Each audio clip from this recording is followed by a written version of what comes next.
ভাইয়া আমার, আখিরাত তো অনেকগুলো ঘাটি।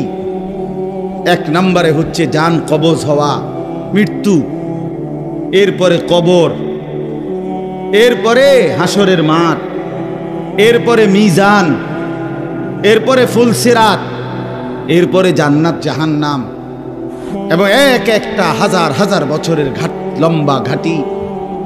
বন্ধু আমার, শুধুমাত্র কসম আল্লাহর, কোন ব্যক্তি যদি বেঈমান, কাফের, মুশরিক, নাফরমান, পাপী জিন্দেগি নিয়া মৃত্যু পর্যন্ত পৌঁছে, খোদার কসম শুধু মৃত্যুর যন্ত্রণা, শুধু জান কবজের যন্ত্রণা, আল্লাহর কসম এটুকুই সহ্য করার ক্ষমতা তার থাকবে না।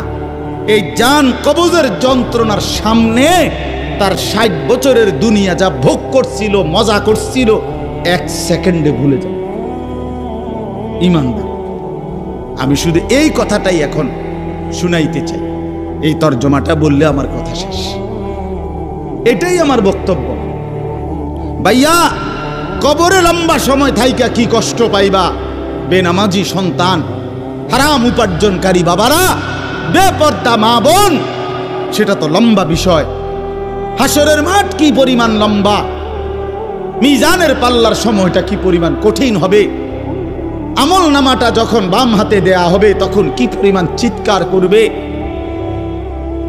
ফুলসিরাত পার হতে 30,000 বছরের রাস্তা, এই অন্ধকারাচ্ছন্ন রাস্তা কিভাবে পার হবে সে তো পরে লম্বা বিষয়। শুধু জান কবজের সময় মৃত্যুর, যেটাকে বলে রুহু কবজ হওয়া, মৃত্যুবরণ করা, এই কষ্টটাও তো সহ্য হইবে না। এই কষ্টটা তো সহ্য হবে। কোরআনুল কারীমের মধ্যে 4 জায়গায় আল্লাহ তাআলা মোট মৃত্যুর যন্ত্রণার কথা বলছেন। 1 নাম্বার, ওয়াজাআত সাকরাতুল মাউতি বিল হক যালিকা মা কুনতা মিনহু তাহিদ। রব্বুল আলামিন বলেন, বান্দা শুনে নাও, সত্য সত্যই মৃত্যুর যন্ত্রণা আসবে। সাকরাতুল মাউত বলে এটাকে। মৃত্যুর যন্ত্রণা মানে এই জান কবজের সময়, রুহু কবজের সময়ের যন্ত্রণা, মৃত্যুর সময়ের যন্ত্রণা। কোরআনুল কারীমের মধ্যে আল্লাহ বলেন, ওয়ালাউ তারা ইযিয যালিমুনা ফি গামারাতিল মাউত। আল্লাহ বলেন, শোনো বান্দা, আল্লাহর নবীকে বলেন, বন্ধু আপনি যদি একটা নজর দেখতেন জালেমের মৃত্যু যন্ত্রণা কতটা ভয়ানক হবে। ইযিয যালিমুনা ফি গামারাতিল মাউত ওয়াল মালাইকাতু বাসিতু আইদিহিম। ফেরেশতারা ওই নাফরমান পাপীকে ডাক দিয়ে বলবে, হাত বাড়িয়ে বলবে ফেরেশতারা, আখরিজু আনফুসাকুম, হে অসৎ আত্মার রূহ, এই নাফরমানের শরীর থেকে বের হও। বের হতে চাইবে না, সারা দেহের মধ্যে নাফরমানের রূহ দৌড়াবে। মালাকুল মউত আজরাইল একটা টান দিয়ে যখন রূহটাকে ছিঁড়ে বের করবে, কলিজা থেকে বের করবে, একটা টানে কণ্ঠনালীর কাছে চলে আসবে। আল্লাহ বলেন, ফালাউলা ইদা বালাগাতিল হুলকুম, কণ্ঠনালীর কাছে যখন রূহটা চলে আসবে, নাফরমান তোর ক্ষমতা থাকলে এবার বাধা দাও না, দাও, বাধা দাও, থামাও তোরে। এ না তোমার বন্ধু, এ না তোমার বাপ, থামাও এরে, এ তো মরে যাচ্ছে, তারে ধরে রাখো, ধরে রাখো। পারা যাবে তো? কথা বলেন না কেন? আল ইয়াউমা তুজজাউনা আযাবাল হুন। আল্লাহর ফেরেশতারা জান কবজের মুহূর্তে, খোদার কসম আল্লাহ বলছে, জান কবজের সময় বলবে, মনে রাখিস না ফরমান, আজকে তোরে কবরে নিয়া চূড়ান্ত তোরে আযাব শাস্তি ভোগ করাবো। তুই বুঝবি পীড়া কারে কর।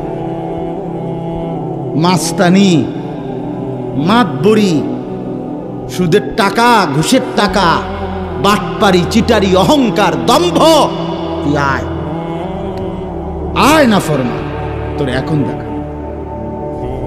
আল ইয়াউমা তুজজাউন, আজকে দেখাবো। আযাবাল হুন, লাঞ্ছনাকর আযাব। আও কবরের প্রথম ঘন্টা, কবরের প্রথম ঘন্টাতেই তুমি বুঝবা আখিরাত কত কঠিন। রাসূলুল্লাহ সাল্লাল্লাহু আলাইহি ওয়াসাল্লাম বলেন, কবরে যেই নাফরমান প্রশ্নের জবাব দিতে পারবে না, তিনটি প্রশ্নের, তো আল্লাহ তাআলা বলবেন কাযাবা আবদি, ফেরেশতা আমার এই নাফরমান বান্দা মিথ্যা বলেছে। ফাআফরিশুহু মিনান নার ওয়ালবাসুহু মিনান নার, আমার নাফরমান বান্দার কবরে জাহান্নামের বিছানা বিছায় দাও, পরে জাহান্নামের পোশাক দিয়ে আবৃত করে দাও। ওয়াফতাহু লাহু বাবান ইলান নার, জাহান্নাম বরাবর তার কবর থেকে দরজা খুলে দাও, কবর খুলে দাও। ওফো, আল্লাহর নবী সাল্লাল্লাহু আলাইহি ওয়াসাল্লাম বলেন, তখন কবর তারে, ফেরেশতা যখন তাকে রাইখা যাবে, কবর তারে ডান দিকের মাটি বাম দিকে একটা চাপ দিবে, বাম দিকের মাটি ডান দিকে চাপ দিবে। আল্লাহর কসম, নবী বলছে হাত্তা তাখতালিফা আদলাউহু, ডান পাশের হাড্ডি এবং এই পাঁজরের হাড্ডিগুলো করকর করে ভাঙ্গা বাম দিকে চলে যাবে, বাম দিকের গুলো ডান দিকে চলে যাবে। ভাইয়া আমার, তুমি তোমার উপরে রহম করো। বাপ আমার, আপনাদেরকে বলি, হারামের টাকা উপার্জন কইরা, সুদের টাকা, কিস্তির টাকা, ঘুষের টাকা, ওজনে কম দেওয়া টাকা, হারাম ব্যবসার টাকা, বাটপারি সিটারির টাকা দিয়া বংশ, ফ্যামিলি, স্ত্রী, সন্তানের জন্য রাইখা যাইয়েন না। ওরা আমনেরে বরবাদ করবে, আপনি নিজেও বরবাদ হইলেন, ওরারও বরবাদ করবে। শুধু শুধু শুধু শুধু আপনি মূল্য পৃথিবীতে কামাই রোজগারই থাকবে, আর পৃথিবীতে যেত রোজগার থাকবে আপনার ফুতেই কামাই করতে পারবো। আপনি হালাল ভাবে যে দূর পারেন করে দিয়েছে, বাকিটা আপনার ফুতে করবে। না পড়লে মরে যাবে, অসুবিধা কি? না খাইয়া যদি কেউ মরে যায়, তাহলে মৃত্যুবরণ করা তো বেজ্জুতি, ঠিক না? কথা বলেন না কেন? না না, বলেন বলেন। কেউ মরে যাওয়া এটা কি শরমের কথা নাকি? ভাই বলো, ছেলে বলো। আরে ছি ছি ছি ছি, ওটা মরে গেল, কেমন শরমের কথা এটা? এমন এটা কথা হইলো কোনো? তো মরলে কি, মনে করেন না খাইয়া মরেই গেছে, তো মরলে কি, মরণ কি শরমের কিছু? তো বাপ দাদা 14 গোষ্ঠী মরছে, তো আমি মরলে শুবি?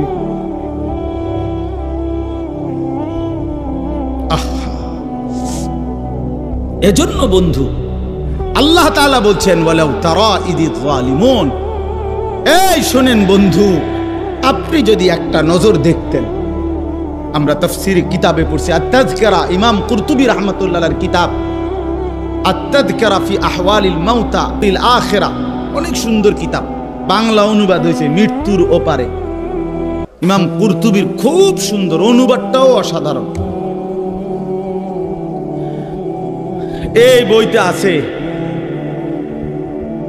ইব্রাহিম আলাইহিস সালাম একবার আজরাইলকে বলছিল, মালাকুল মউত আজরাইল, নাফরমানের জান কবজ করবার সময় তুমি যেই চেহারাটা হয় তোমার, ওটা আমার একটু দেখাও। মালাকুল মউত আজরাইল বলছিল, হে আল্লাহর নবী, কসম আপনি এটা দেখতে চাইেন না, আপনি সহ্য করতে পারতেন না। ইব্রাহিম আলাইহিস সালাম বললেন, না মা আজরাইল, আমি এটা দেখুমই, তুমি আমারে দেখাও একটা নজর। মালাকুল মউত আজরাইল কোন পাপী ব্যক্তির জান কবজের সময় যেই বিভৎস কুৎসিত আকৃতি ধারণ করে, আল্লাহর কসম ওই আকৃতি যখন ধারণ করছেন ইব্রাহিমের সামনে, ইব্রাহিম নবী সাল্লাল্লাহু আলাইহিস সালাম একটা চিৎকার মাইরা বেহুশ হয়ে গেছে। লম্বা সময় পরে যখন হুঁশ আসছে, তো আমি নিজে পড়ছি কিতাবে, আরবি কিতাবে, ইব্রাহিম আলাইহিস সালাম আল্লাহকে বোঝায়, আল্লাহ আপনার জাতের কসম মাওলা, কোন নাফরমান পাপী তার কবরের আযাব, আখিরাতের আযাব, জাহান্নামের আযাব কিছুই লাগবে না, শুধু মালাকুল মউত আজরাইলের এই বিভৎস দৃশ্য যদি সে একবার দেখে, তো তার 60 বছরের নাফরমানির শাস্তির জন্য এটাই যথেষ্ট।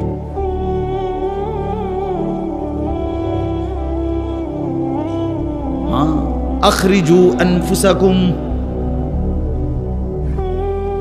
এখানেও আল্লাহ তাআলা এই কথাটা বলছে, ফালাউলা কাল্লা ইদা বালাগাতিত তারাকিয়া, আল্লাহ তাআলা বলেন কখনোই না বান্দা, অর্থাৎ কোনোভাবেই থামাইতে পারবে না। ইযা বালাগাতিত তারাকিয়া, প্রাণ যখন, রূহ যখন কলিজা থেকে ছিঁড়ে ফেরেশতা মালাকুল মউত টান মারবে, যখন কণ্ঠনালীতে পৌঁছে যাবে, তখন আর কোনো নাফরমান, কোনো তওবা, কোনো ইস্তিগফার, কোনো চিৎকার, কোনো ঝাড়, কোনো ফুক, কোনো ডাক্তার, কোনো কবিরাজ, কোনো বৈদ্য, কোনো কিছু দিয়েই আর নিজেকে ফেরাইতে পারবে না। ইদা বালাগাতিত তারাকিয়া,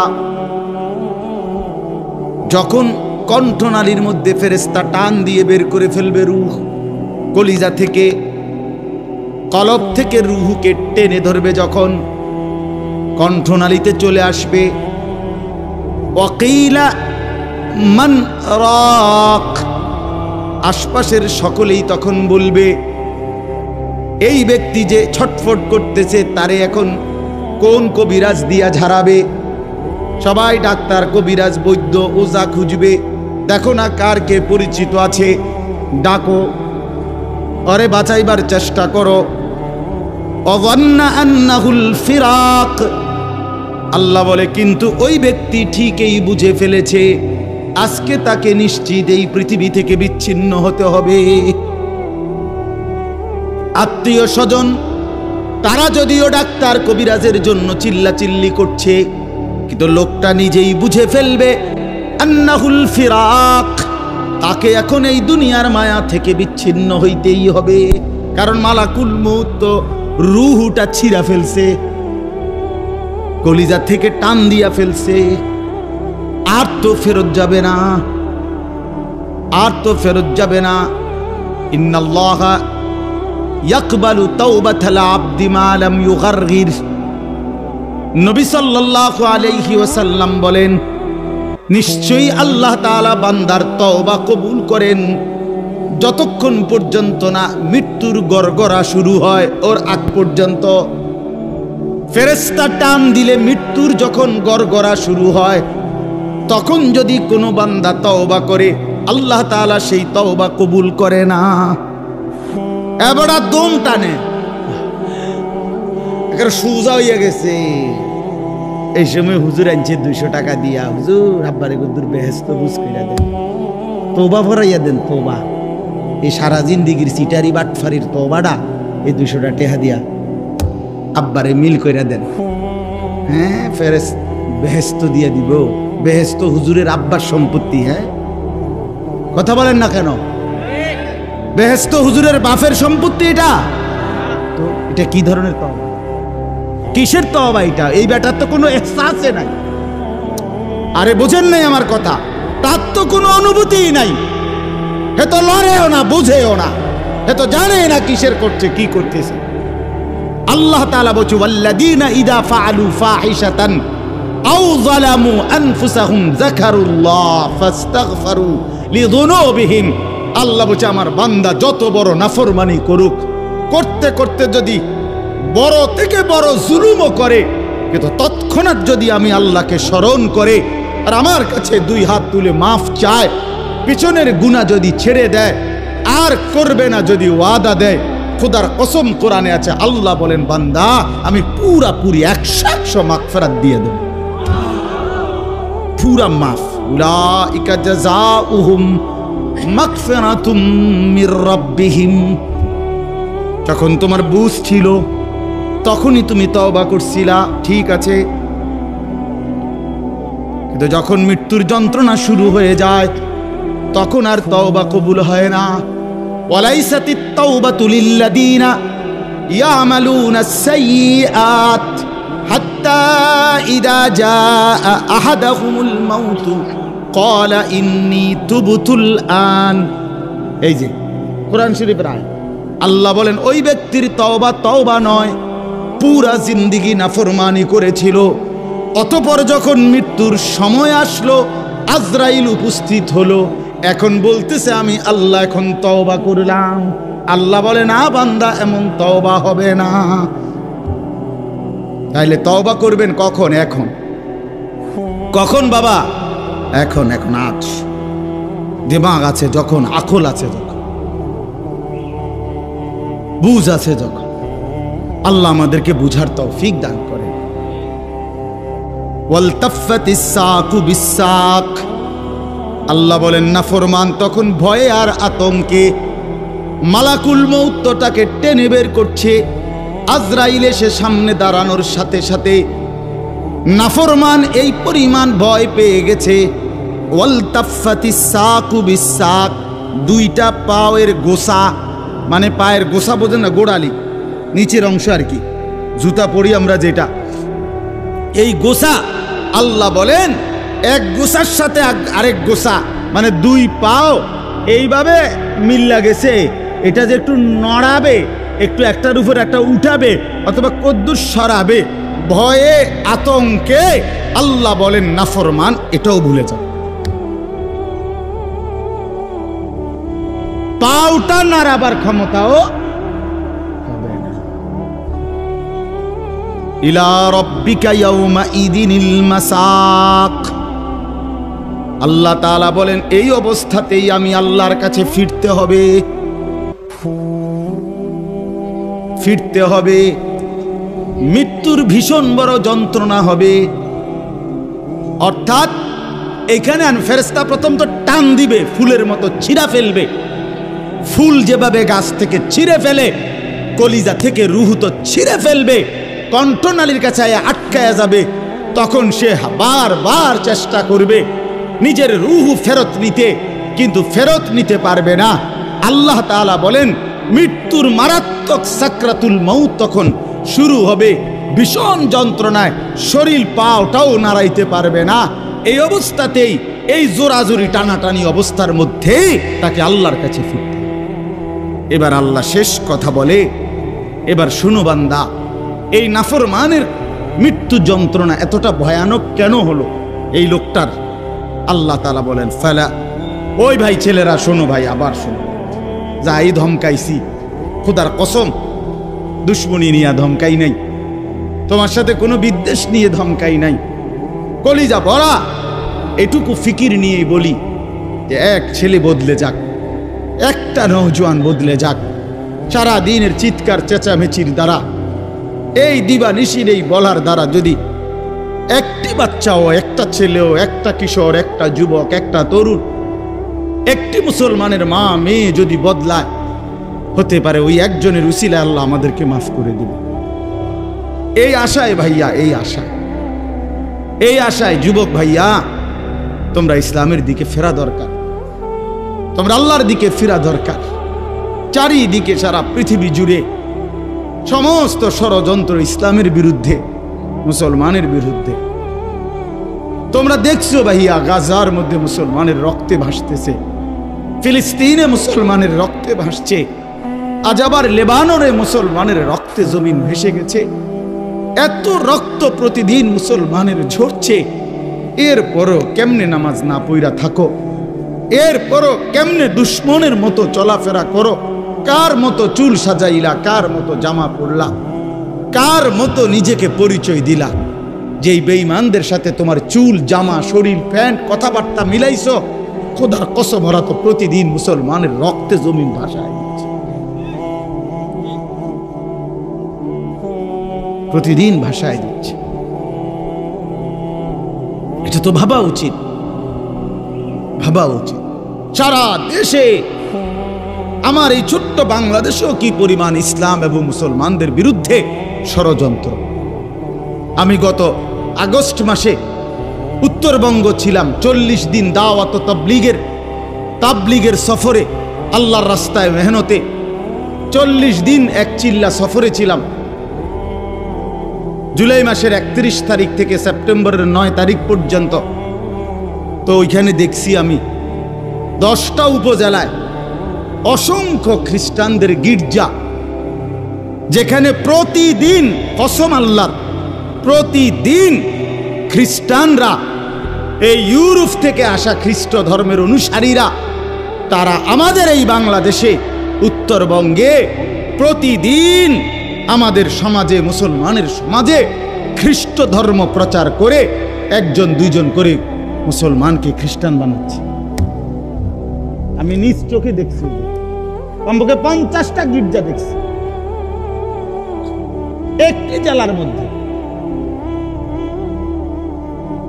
40 দিন 26 জন সাথী দাওয়াত ও তাবলীগের নিসবতে রাত দিন আলহামদুলিল্লাহ আল্লাহ করাইছে, মেহনত করছে। 16 জন আলেম ছিল আমাদের জামাতে। 40 দিন পরে আলহামদুলিল্লাহ কাকরাইলে যখন আমরা এই দিনাজপুর এক জেলা থেকে জামাত বের হইছে, আল্লাহই করাইছেন আল্লাহর দয়া।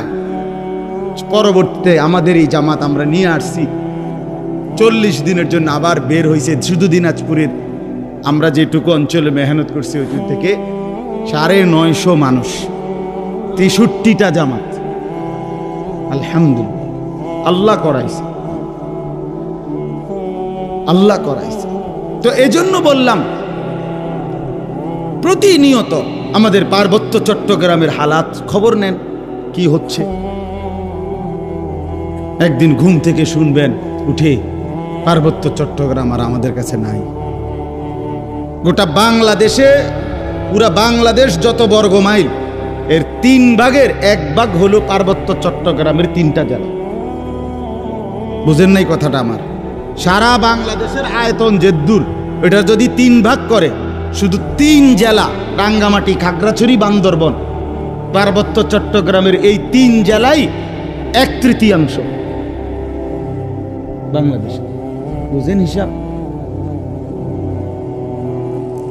হ্যাঁ, পুরা উত্তরবঙ্গ প্রতিদিন কাফের কাদিয়ানি, প্রত্যেক দিন তারা মুসলমানদেরকে কাদিয়ানিতে বানানোর জন্য তাদের কার্যক্রম করছে। অসংখ্য মানুষ, অথচ সারা পৃথিবীর মুসলমানের কাছে, ওলামায়ে কেরামের কাছে, সারা পৃথিবীর মুসলমানের কাছে একথা স্পষ্ট অকাট্য যে কাদিয়ানিরা 100 কাফের, 100 কাফের, 100 কাফের, 100% কাফের। কাদিয়ানি একটি ভিন্ন ধর্ম, ইসলাম একটি ভিন্ন ধর্ম। ইসলাম এবং কাদিয়ানিয়াত এক ধর্ম হইতে পারে না, এক ধর্ম হইতে পারে।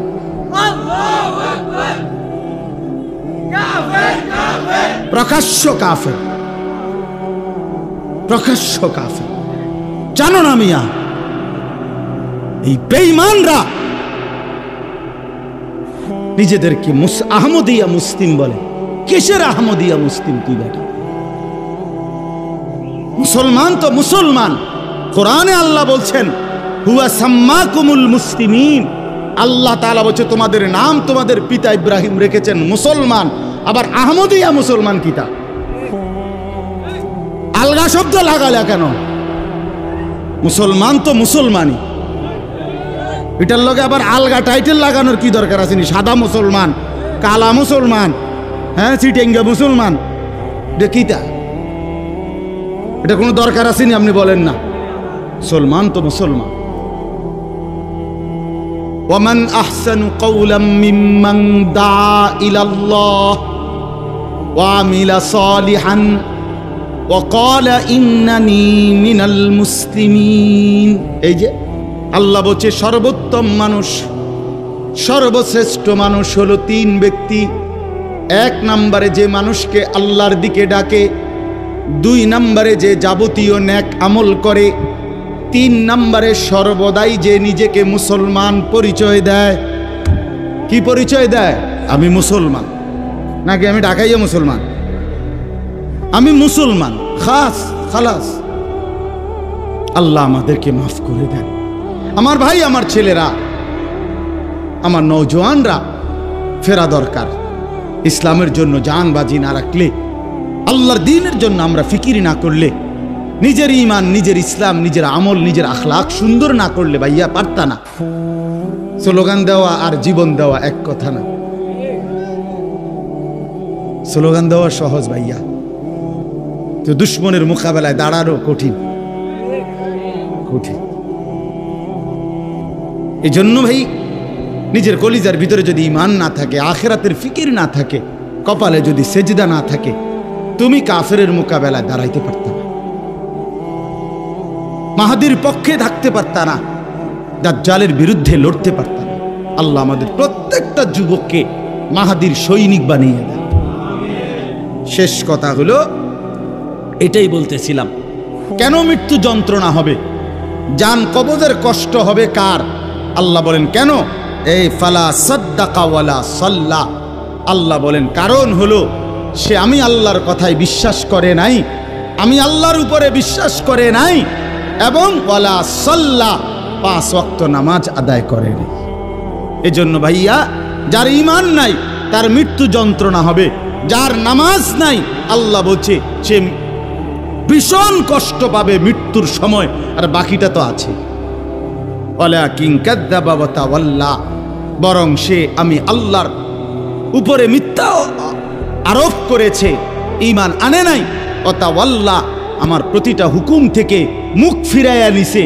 আল্লাহ বলেন সুম্মা যাহাবা ইলা আহলিহি ইয়াতামাত্তা, আমার নাফরমানি করছে, আমার বিরুদ্ধাচরণ করছে, আমার হুকুমের উল্টা করছে, অথচ এর পরেও স্ত্রী সন্তান পরিবারের মাঝে গর্ব কইরা অহংকার কইরা আনন্দ ফুর্তিতে জিন্দিগি কাটাইছে।